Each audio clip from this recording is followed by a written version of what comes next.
Hi, online folks. We're in the middle of a discussion here. We're talking about how far we're going to go with this class and what we're going to do. One of the things that I'd like to get into is how we go from all of this to English. I appreciated you reading the King James today for the Jerry read the King James version and the Lord's Prayer, because I've pointed out in here that the King James Bible is a great example of 17th century English. Now, we don't speak that way anymore, but that English has influenced our language, and as Jerry pointed out, that's how we know things like the Lord's Prayer or Psalm 23. It's in our heart, in that Elizabethan, Shakespearean type English, and it lives in there like that. Plus, King James is a really good resource for English speakers if you ever want to know if it's you or y'all in English. King James will sort that out for you. Because in the 17th century, they had a second person plural and a second person singular. Second person singular is thee and thou. Second person plural is ye. And then, of course, with you as plural as well. So it'll reveal that to you if you ever wonder. What I'd like to get into tonight, because we talked about the development of you've got your Old Testament, your New Testament, your Hebrew, your Greek. But there's a lot of writings out there in both Hebrew and Greek and these other translations. So, real quick quiz. How many books of the Old Testament do we have? 39. 39. Very good. How many books of the New Testament? 27. Oh, y'all are great. Now, if we were in the first century and I asked that, you'd be going, huh? What are you asking?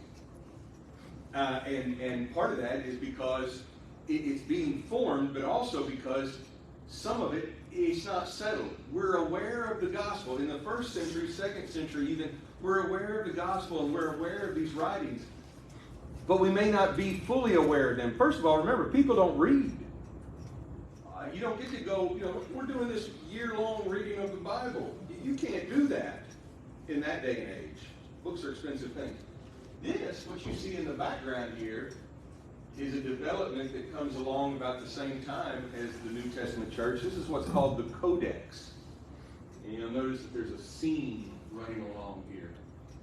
Codexes, and this is a papyrus codex. Actually, I think this is what's called, this is one of the, yes it is, this is one of the, what's called the Bodmer papyri. So if you ever go to Switzerland, go to the fellow named Bodmer bought these papyri in the 1950s. He bought them on the antiquities market, and we find out that these are very early dated documents, and there's all sorts of things in them. There's also New Testament text, but there's other things. So a codex allowed you to take these writings like this and collect them in a folder. That's how we would think of it today. It's like a little folder. You just bind it up, you put it in there. It's almost a book, but not quite a book. And so you could add stuff in there, and you could put these leaves in there, and you could bind them up, and you could tie it together, and you would carry it around. So this is how you collect this. And it's different from the scrolls or the tablets that you would have had in other traditions, because those are set. You make those, you know what's going in it, you know where it's going to end, you roll it up, it is finally made. This is much more of a on-the-fly type collection. You get to add, it's like a scrapbook almost. You get to add stuff to it. Now, remember, the reason they're doing that is not because they're just picking up whatever they want. It's because, well, the church has its scriptures. They have the Old Testament. They have the apostles' teaching. That's baked into it when they come in. Okay, so you've got your communities of faith. And remember how the gospel is spreading. We read this in the book of Acts. They're in Jerusalem. Day of Pentecost. 3,000 are added. You've got this community in Jerusalem. Then there's a persecution. They get scattered. Jesus said, you'll be my witnesses in Judea, Samaria, and to the ends of the earth. Philip encounters this eunuch from Ethiopia. The gospel's gone to Samaria. They've got to check this out. God's out ahead of them, and they're catching up to this. They didn't anticipate that this was going to be bigger than them. There's a bit of a question when the Gentiles start becoming believers. They didn't know that this was going to cross those boundaries. They get together, they talk about it, they realize, well, this is what God always intended. So here is the gospel spreading, but we've got this baked into it. In the meanwhile, with this evangelism going on, with Paul's work and the work of the others, they start writing letters about this. So now they're going to copy it, they're going to collect it.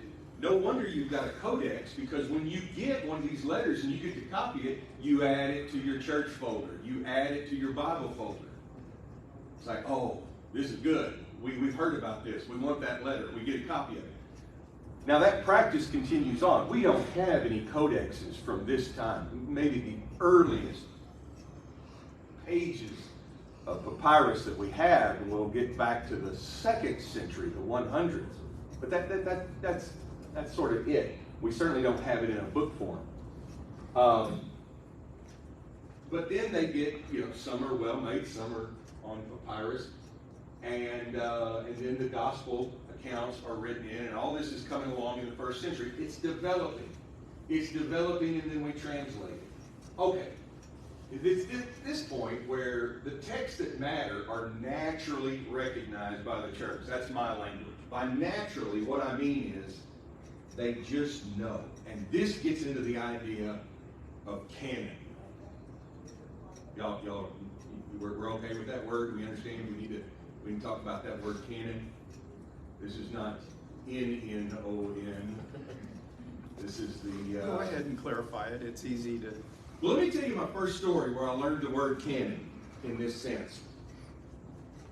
Jared, y'all ever play St. Paul when you were at Elkins? Oh, yeah. Yeah, St. Paul. St. Paul Saints.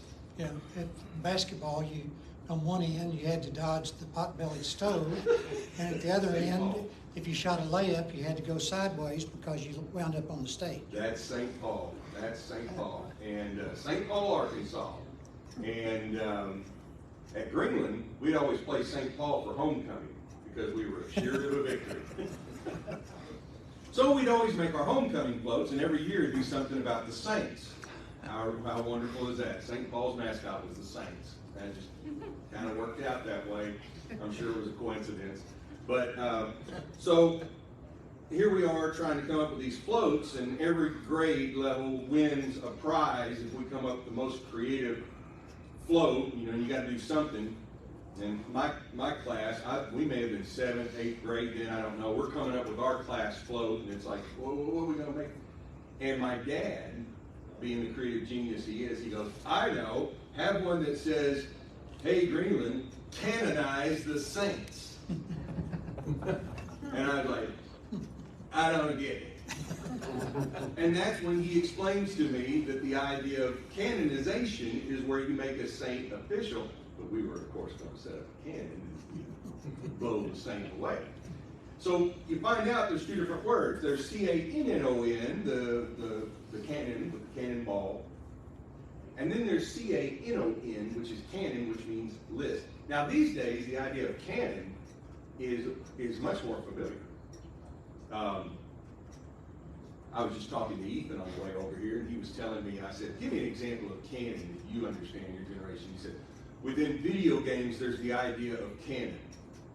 That you have a franchise of video games like Mario or Sonic the Hedgehog or whatever, and some of these games that will come out, they will continue the story along. But then you have the non-canonical, which is just like, here's Sonic, and you play all these board games with those characters. That isn't really canon. You see this in a lot of fan-based franchises. Star Trek's a good example. You had your original show, now you have the later shows, but the one that always entertained me was, I don't know if any of you remember that 1970s Star Trek cartoon. you know, they just keep rerunning the same animation over and over again. This is like 1973. And of course, at the time, that's the best you had. You had 3 seasons of Star Trek in the 60s. They cancel it. You get the actors back to voice these characters. Yay, new Star Trek. But is that real? Is that really part of the show? That's the question of canon. The fans decide this. Now, these days, the studios that make all this just tell you, this is official, this isn't. This is official, this isn't. But when the fans get to decide, when the people who are participating in this get to decide, like Ethan told me that with the video games, it's all the people online talking about it, and they're like, yeah, that's part of the story. No, that's not. They're recognizing it. And it's natural in some cases. Sometimes it's questionable, but they know what is definitely part of the story, what isn't, and then the things that are on the line. That's a similar process to how the New Testament canon was developed. The questions we want to ask is, this is what it raises. So what books belong in the Bible? Who decides that? Now remember, if a fully formed New Testament falls out of heaven, then we already know. If we have, 4 or 5 people who can write these things, and then we know because, they got the little heavenly blue check mark next to their name that says that, they didn't really write this. God just kind of took them over like a voodoo spell and they started writing, Okay, well then we know.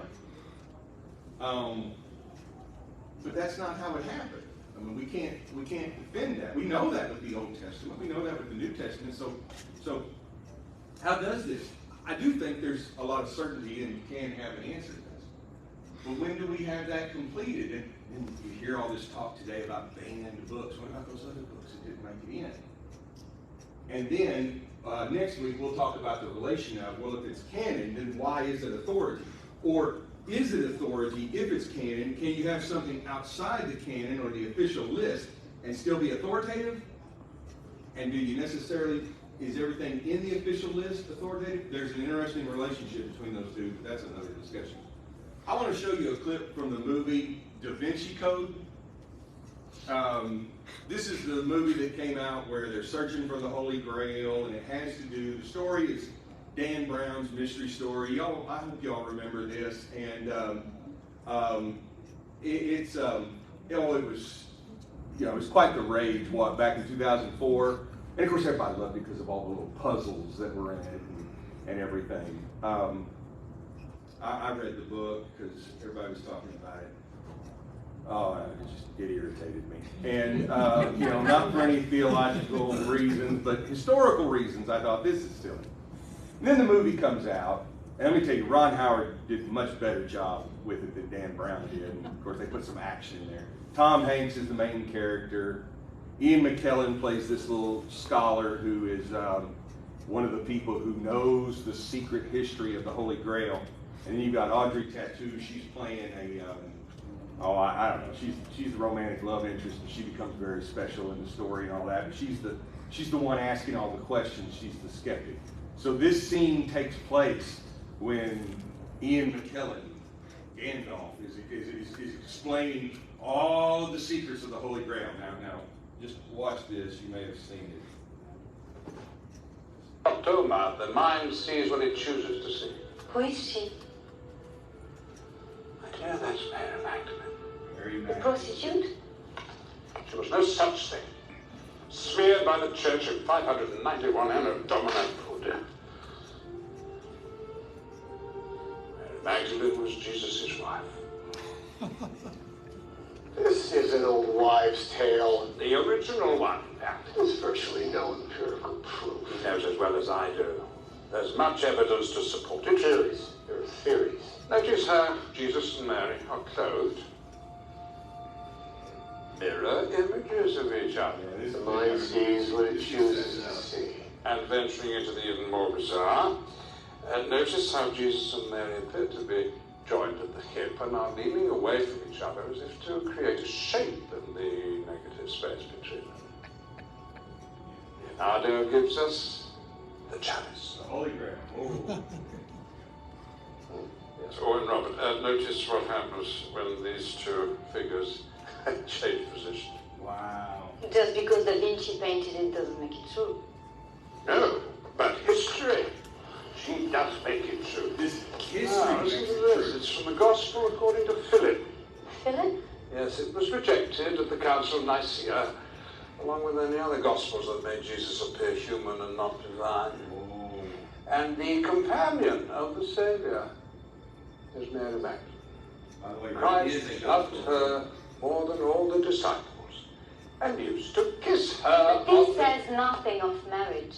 Well, actually, Robert, Actually, in those days, the word companion literally meant spouse. and No, this it didn't.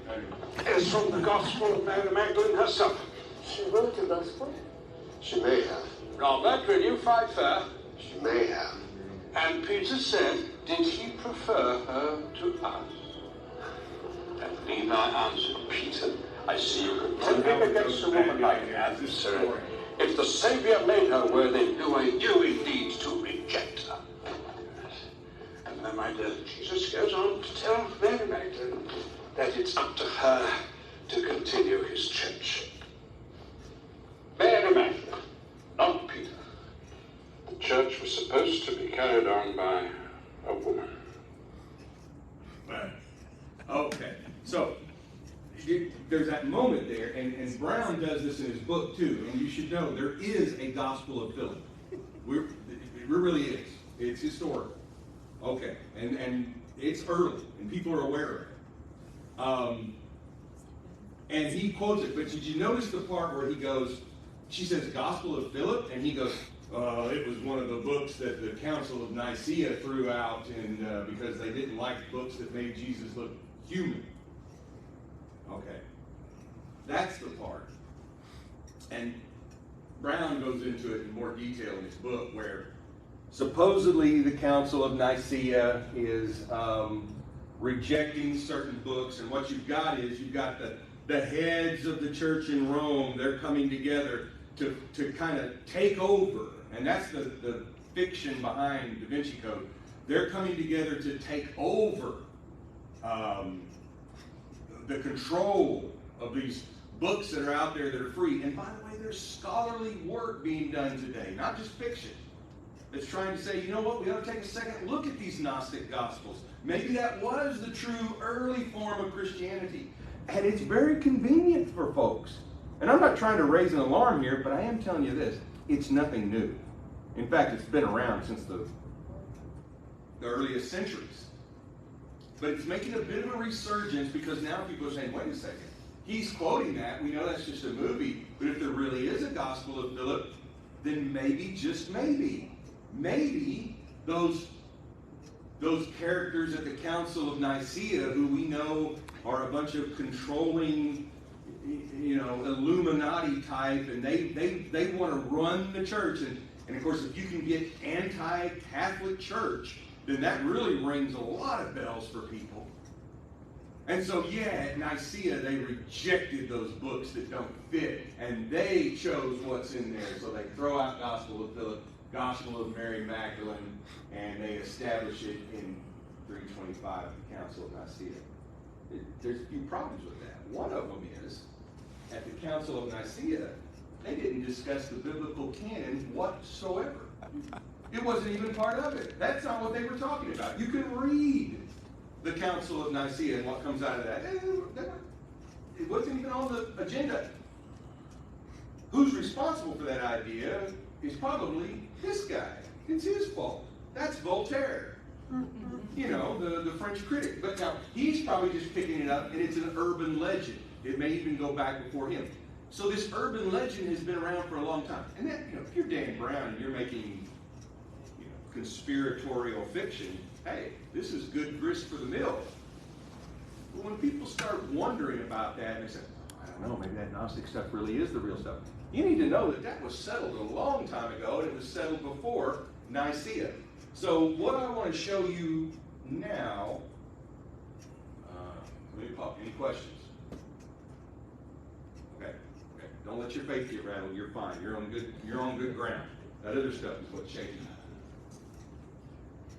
we have lists of canon, the official list, where you have all these writers, you have all these scholars, historians, and they say, here's the books that should be in the Bible. Here's the books that should be in the Bible. Now, at that point, we're talking, I'm going to work backwards. Instead of working forwards, I'm going to work backwards. And I think it's interesting to look at it this way.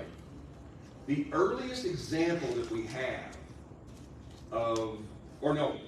the first example we have of somebody just naming the 27 books of the Bible, and I guess it would be the early, because there are other lists that are made up later when you get to the printing press and you can print an entire Bible, then you decide what goes in it. It's easy. And so, to this day, I've got two really nice looking new RSV Bibles. And the main reason I have them is because the binding, I bought them years ago because the binding looks really good for weddings. And so you just have it, so I'm not really, I've got my script in the Bible, but the Bible looks good, of course, and parts of the Bible are in the script.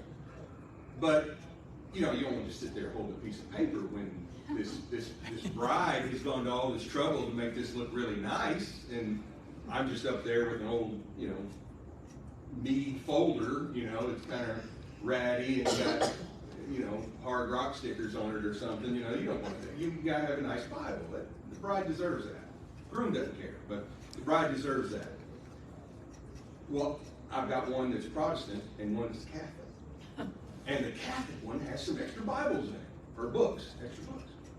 Now, that's tradition, and Protestants didn't like those books that were extra, which are often called apocryphal. They decided to just forego those because in the Protestant movement, you're trying to get away from all that extra stuff and simplify. Now, that's something we can talk about when we talk about how the Bible ends up in English. But early on, in the 4th century and before, remember, they're still collecting all this and everything's handwritten. The idea of having a complete Bible somewhere, that's going to be a treasure. That's going to be a treasure that you're going to keep wherever the community meets. And people are going to take care of it and they're going to read it, okay? And it's a high price, valuable, depending on how it's made, but it's still going to be valuable no matter what. People cherish these things. This is one of the things, by the way, I'm kind of on an aside here, if you'll permit me.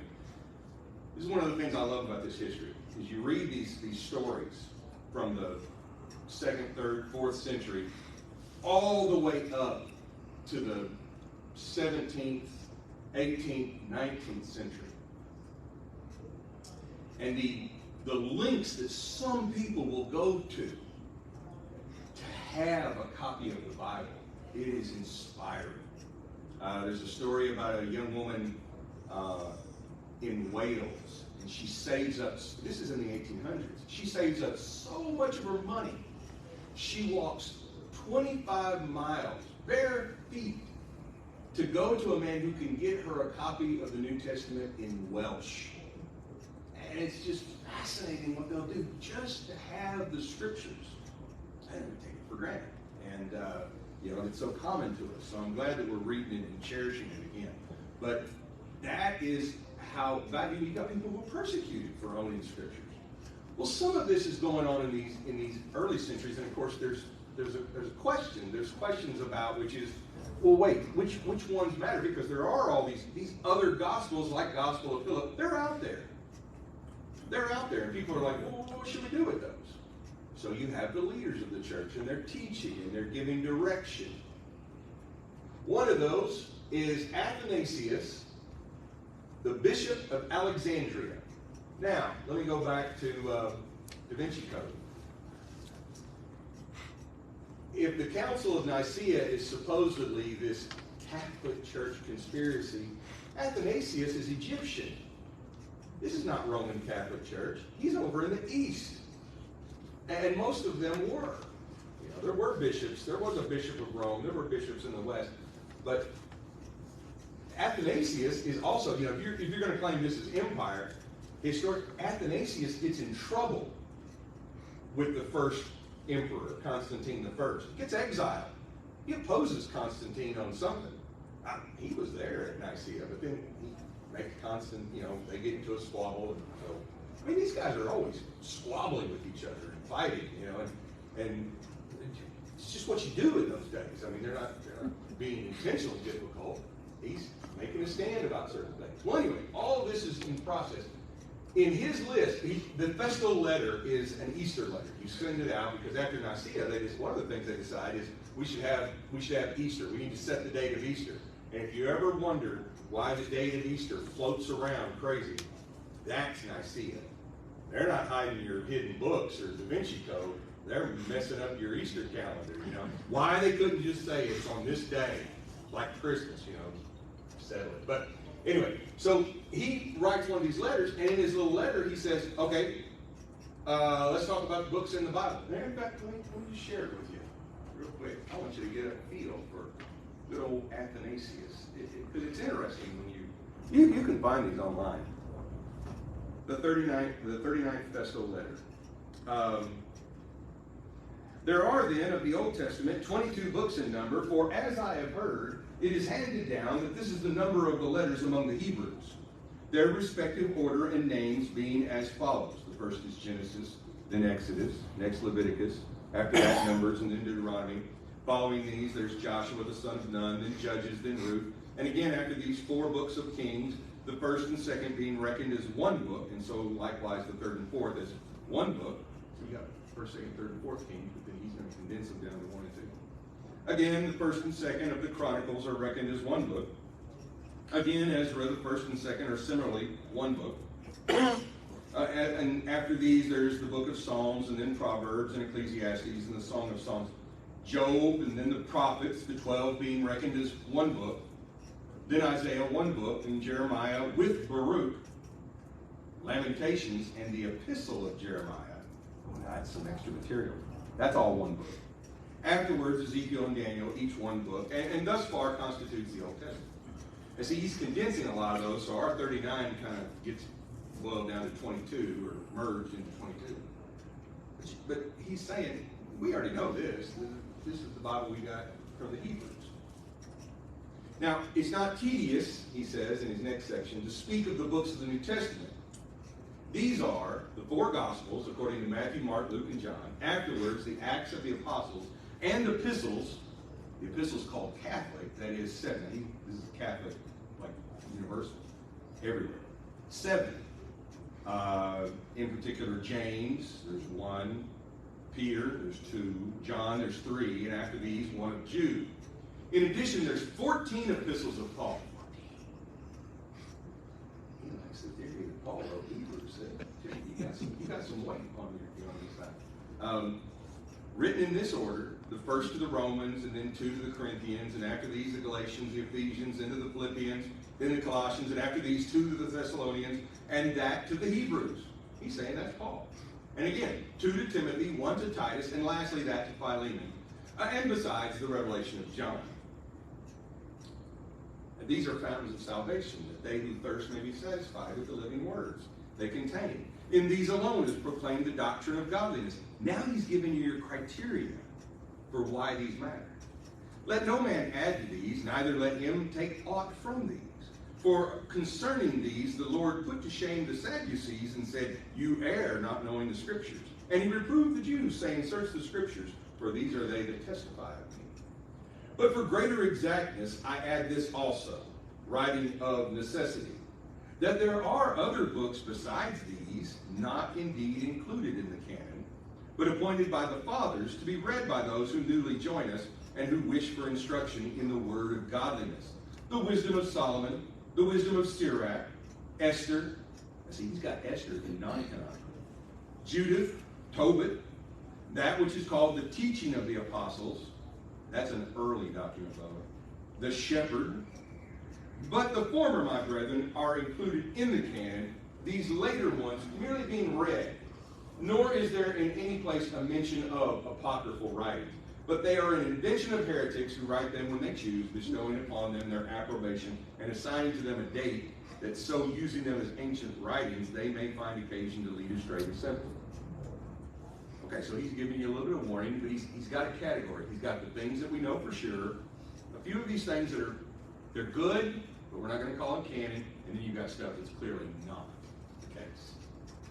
So now, he's not just inventing that. He's talking about what's commonly known. Now that's 367 AD, later half of the 4th century. We're going to go backwards. You remember our friend Codex Sinaiticus? We like Codex Sinaiticus. It's Codex Sinaiticus, that's its symbol in our text criticism.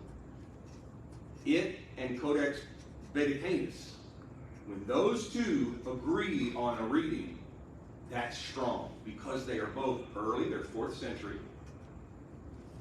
They're nearly complete. So they're a good collection. They also show us, because you look at everything that's in them, it tells us, okay, this is what they thought to include in it. It has the Greek Old Testament, it's fragmented. Now, that means we don't have all of it in there. But that's not because they left it out. That's because it's old, and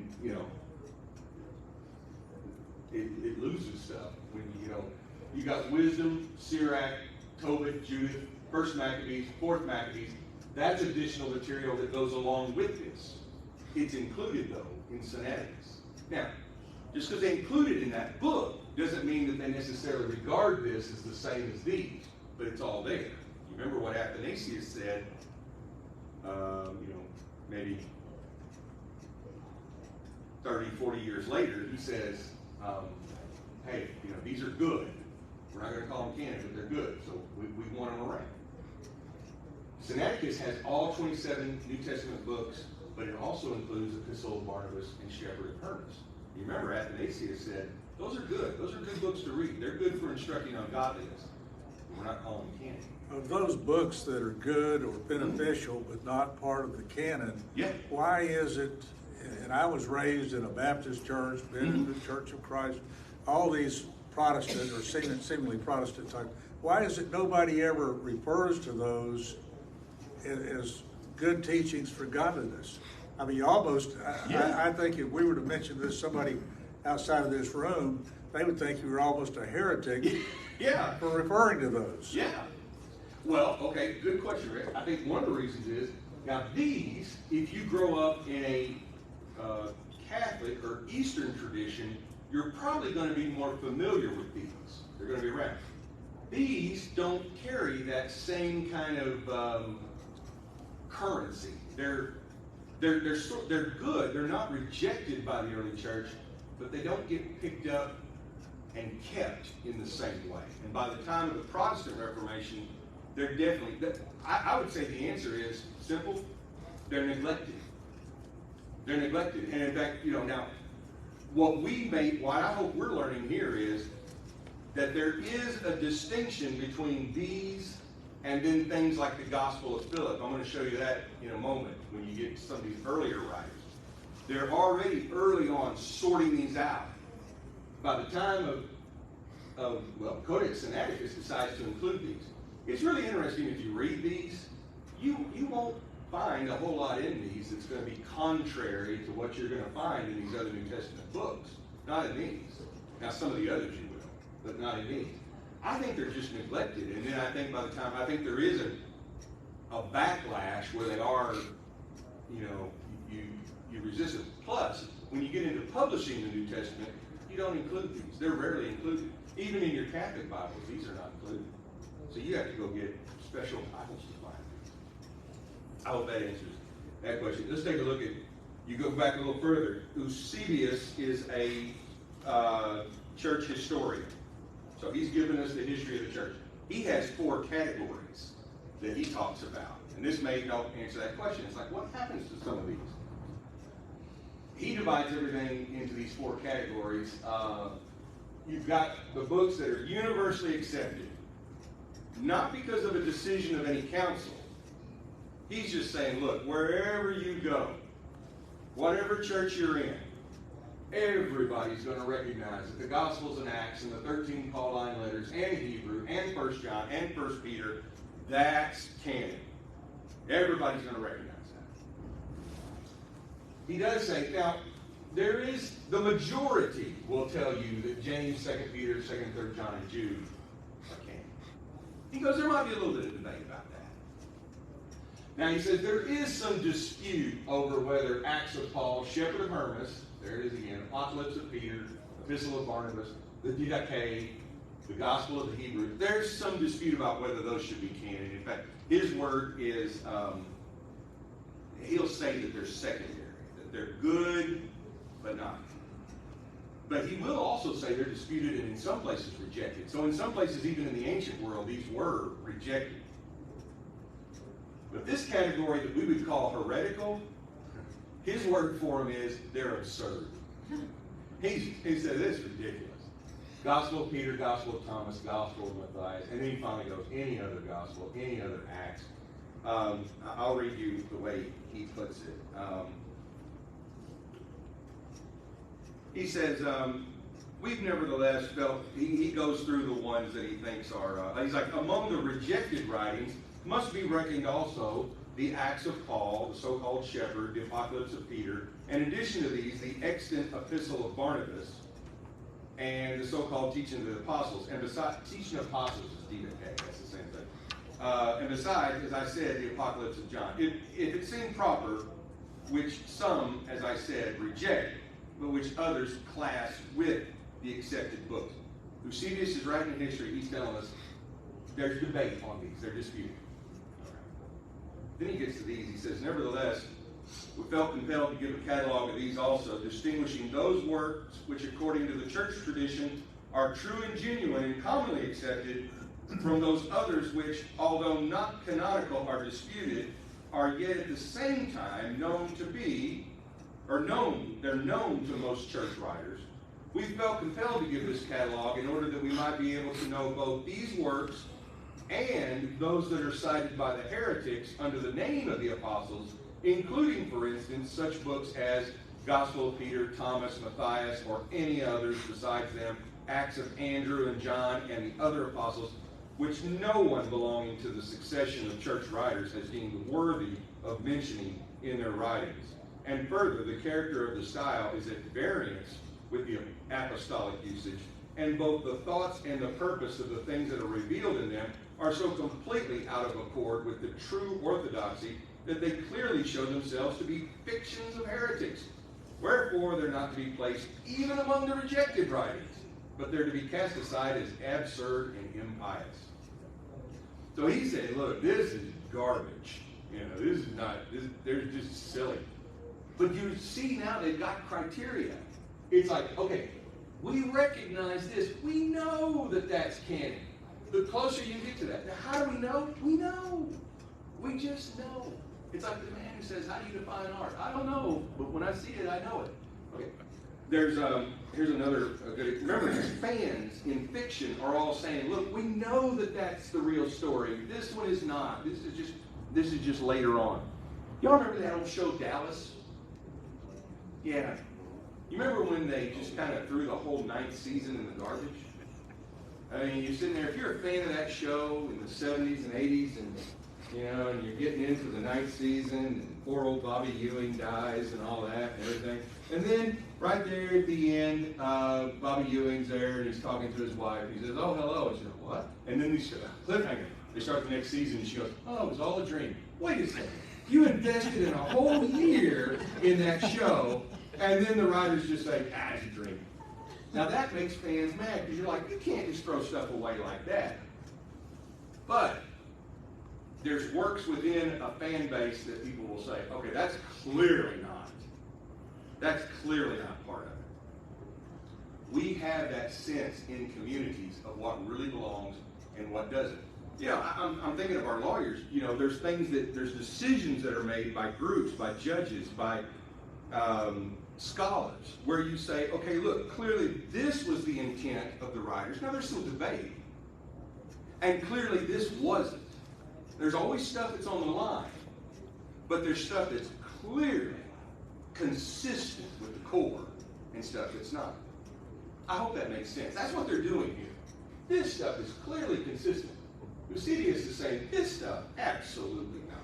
And where did Eusebius put the revelation? John's Apocalypse? He doesn't mention it. Yeah, he doesn't mention it, which is interesting. No, I'm sorry, he does. He puts it in there, he puts the Revelation in this category. Now, he himself is not making that decision, but he's trying to contain the history up to that point, and he's saying that Revelation, I should have put that on here, Revelation would have been, he calls it Apocalypse of John, but he's saying that it would have been one that was debated, that there would have been debates, and not clearly of the level that this is. Now, it eventually makes it, or it's accepted universally, but there's a process in which these are not. Both the Codex and the first one had. Exactly. So in some places, it's clearly accepted. There could have been reasons. You could have had leaders in other churches, and here's the thing, the ones that are not accepting it could be the ones, we don't have to think that the ones that are not accepted are questionable. The ones who are questioning it, they may be the ones that are questionable. That people are, Martin Luther, by the time you get to the Protestant Reformation, Martin Luther's not sure if we should have James. He's ready to throw it out. He doesn't like it. Of course, you ask yourself, why wouldn't Martin Luther like a book like James? Because it talks about works. And that's what his hang-up. Well, Martin Luther's got a real hang-up about that. He's got a lot of guilt about that. So he's like, but he includes it. He has to relent because the weight of history is on it, and he recognizes, look, it's been accepted. The famous quote of Martin Luther is that James is a right strawy epistle. And I don't know how you say that in German, but that's how it's translated. He just doesn't like it, but he can't ignore it. And I think this is what Eusebius is doing. He's saying, okay, look, we'll recognize that these were debated, but they're there. And then he's really distinguishing everything above this line from this. He wants you to know, look, these we understand. There's some talk about it. No way. He's saying no way. That it's never been accepted. And notice too, he's not like the guy in the little conversation in the movie in DaVinci Code. Because you're going to hear people say, well, the church just picked the books they wanted. No, they picked the books they recognized. They picked the books that made sense. They recognized it. The sheep know their shepherd's call. And so Eusebius is showing us, he's saying, look, these were, it's a spectrum. But he says, this stuff clearly stands out. And by the way, when you read some of this stuff, that's the clearest argument. There's no debate. I told you there is a gospel of Philip. I love this term. It's absurd. And it's got a special agenda. Let's go back a little further. Here's Vaticanus, the one that we like. And it's got the Greek Old Testament. It's got these extra Old Testament books. Now, it's got 21 New Testament books. These are not in it. But probably because they were lost. We lost that part of the book. Vaticanus is a parchment book. It's vellum. It's very expensive.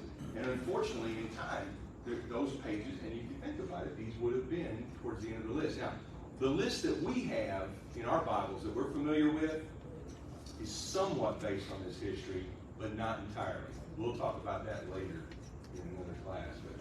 So this very well could have had all the books we recognize as early as the beginning of the 4th century. But again, we can't account for the fact that some pages can get lost in time. I mean, that's quite a feat to keep a document around for, what is that, 1,700 years? 17 centuries, and to preserve it? Without air conditioning? Without air, and it didn't go up in a fire or something like that? No, wait till you get to this one that we find in the 17th century. Now, Origen is the scholar. Now we're moving back to the 3rd century, early 3rd century. We don't always have all of Origen's stuff, but Eusebius and others will quote him. And from his commentaries, we can see that we can make a list for Origen, because we can see what he considered to be scripture. And what we end up with is everything we're familiar with. Now note this. This is 100 years before Nicaea. So this argument that somehow you just had a church council that got together and said, we like these books and we'll get rid of all those others that prove that Jesus isn't human, which is theologically off base. Have you read the Gospels, Matthew, Mark, Luke, and John? They tend to prove that he is very human in every way. Hebrews, he was tempted in every way as we are. We have a high priest who can sympathize with us. That's human. That's human. Now, if they're talking about books that take away the divinity of Christ, well, they're going to be hard-pressed to find a lot of those. Even some of these rejected Gnostic Gospels, they make Jesus out to be more deity than human. In fact, it's more renouncing the flesh. It's not. That's another problem. Jesus almost becomes kind of a cartoon character in those other Gospels. But again, Origen will say that these are the disputed ones. These are the ones that, and it may be that these didn't get the circulation these did. It may be that these are not as common in as many places, or it may be you had different traditions within Christianity in the early centuries. If you think about it, it was because of where they're spaced geographically. They can't just get on Zoom and talk to one another. They don't have church newsletters and write people up and tell this is heretic, this is orthodox. They can't do that. The word just has to get around. It gets around slowly, but it does get around. So here you are in the 3rd century. Now, hey, before you leave that, when you're saying disputed, it just means Origen didn't comment about those. He didn't quote any from those, right? He didn't specifically say these are disputed texts, did he? Sometimes he is. Sometimes he is saying that for one reason or another, disputed is a big term, and that's a fair point.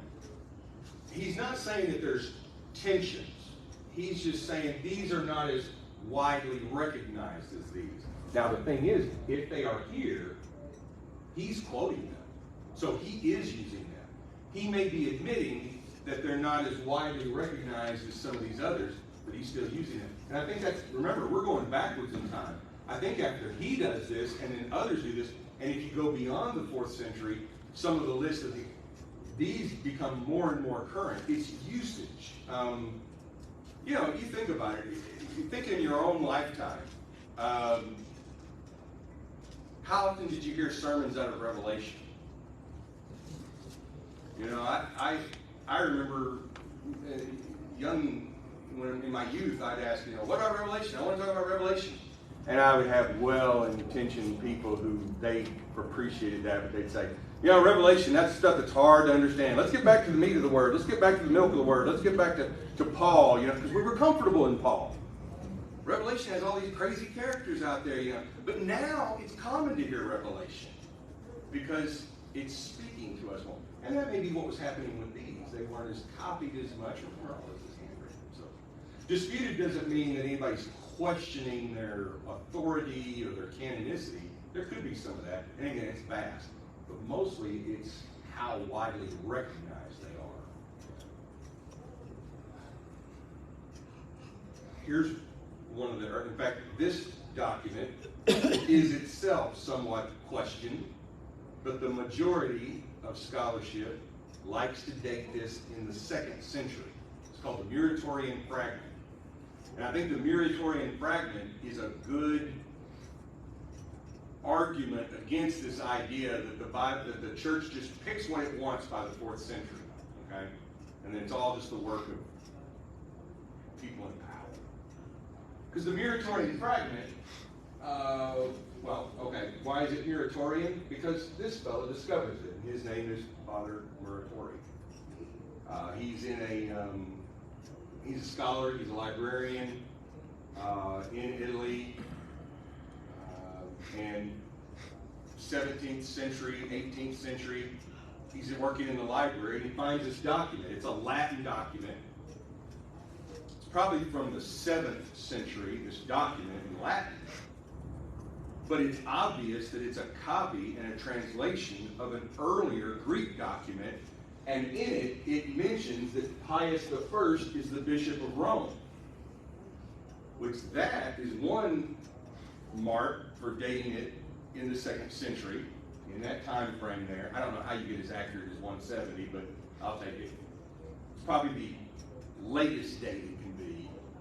So that's usually in history you have to say, okay, what's the possible earliest date something could be based on internal evidence, and what's the absolute latest date it could be. That's how you date ancient documents, you know. And of course, since this is a copy, we can't carbon date the original and find out, you know, how to do it. That doesn't always work, but based on its internal evidence. Plus, in this document, and it's a fragment, it mentions that the shepherd of Hermas, that document, that extra document, has recently come about. You know, it's right, which is probably a 2nd century document, maybe a few years before 170. And that's why it's mentioned here. But in this Muratorian fragment, and you can read the translation online, it mentions that these are the books, and notice that Revelation makes it here, and Wisdom of Solomon. Now he's just talking about New Testament. These are extra. They're those others that are, you know, recognized by some, but not by everyone, for one reason or another. But again, this attempt to create a list of what is good, what's best, and what's not, it's because you think about how we do things. We go about and we say, hey, you got to learn your scriptures. Go to your Bible. Go to your Bible. Go to your Bible. We are automatically assuming a canon when we talk about these books. And we'll talk about a book and call ourselves a people of the book, and yet we may not even read what's in there. We go to it when we need to point a case law. In their world, these books are read aloud, and they're collected. And so they have to take the time to say, well, which ones do we include? And there's a discussion about that, and there's talk. And well, what I love about this history is these books that we recognize, no one ever questions the 4 Gospels. It's always high on the list. No one questions Paul's letters. 2nd and 3rd John. Now he doesn't mention 3rd John unless I left that off. I don't know. But the you know, I do know. I think Peter's letters are left off. Why is that in the 2nd century? It may be the community that this document is coming. Nobody knows who wrote this originally. It may be the community it was in, because you had different centers of Christian influence. You know, you had the people that were in the east, the people that were north of Greece. You look at the way the gospel gets distributed. Remember, then you've got Egypt. Egypt is becoming a center of Christianity, and so they're all developing their own traditions. They may not be quite aware of it, and that might be part of the reason for the dispute. Okay, we got 5 minutes, and that's kind of all the material. Any questions? Because you'll help me guide the next lessons if you have. What do you want to know about next? Well, we're going to do this. We're going to keep. We haven't even looked at how do you come up with an Old Testament list. We just assume it. But how? You can go back to Josephus, and Josephus in the 1st century gives us a list of what belongs in the Old Testament. Would you comment on, I guess it's just my idea and I want you to comment on it. Yeah. Some of these early writings, how's that very different from the writings we have now that are Christian oriented, but we don't consider them to be Holy Spirit inspired? Right. Wouldn't there be writings like that in the early centuries, as well as a few guys that are just trying to make up some wild tale so they can make money on the story they wrote? Exactly. They've got an agenda. They've got there's special pleading. You have a case to make. In fact, one of the Gnostic bishops, I can't remember who it is right now, like it matters, but anyway,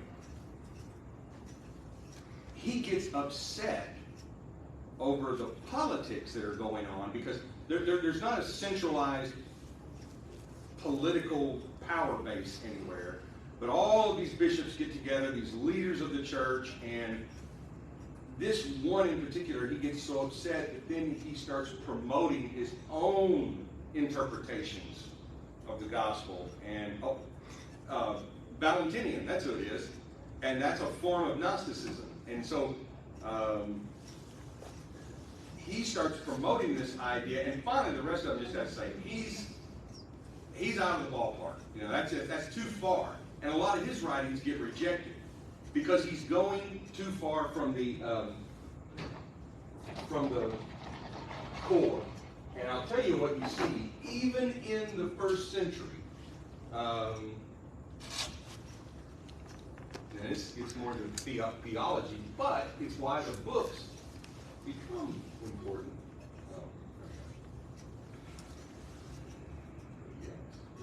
Let's see if I can get a working pen here.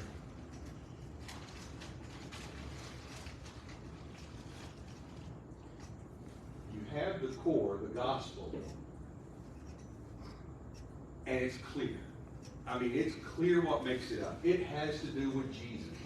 It has to do with his identity as the Son of God. You know, you think about what we do at the baptisms, you believe Jesus is the Son of God. That's just a shorthand way of encapsulating all this. Now, in these different communities, there's certainly going to be some different cultural traditions. You know, the way that they're going through this in Egypt might look very different from the way that they're going about this up in Syria, okay? Because of the different pressures, you know. There's going to be, you even see this in the first century. Paul's telling the Galatians, hey, it's not about the food you eat. You know, it's not about that. But then James is saying it's definitely about works. Well, why is he saying that? Is he contradicting Paul? No, it's just that the need is different. The question, the problem is different, and they're solving problems. That's what's great. But as much as there's a core, that core also sets a boundary. It's the center and the edge. Now that boundary is not what we have to get out here and defend.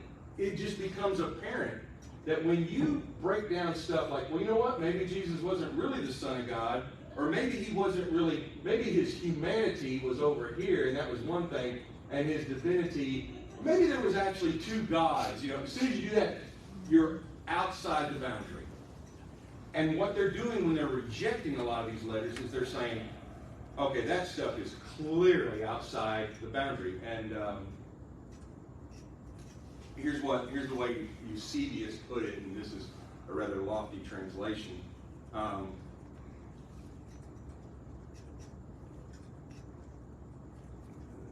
does he say it? Okay. Distinguishing those works which according to church tradition are true and genuine and commonly accepted from those others which, although not canonical but disputed, are yet at the same time known to most ecclesiastical writers. Okay, so he's talking about the questionable stuff. He says, but as for the other stuff, the character of the style is at variance with the apostolic usage, and both the thoughts and the purpose of the things that are related in them are so completely out of accord with the true orthodoxy, that's what he's talking about, that they clearly show themselves to be the fictions of heresies. Heresy just means division, it means separation. Wherefore they are not to be placed even among the rejected writings, but cast aside as absurd and impious.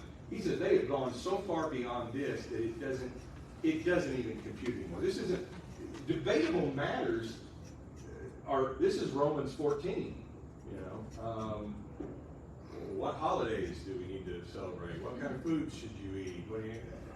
It's all debatable.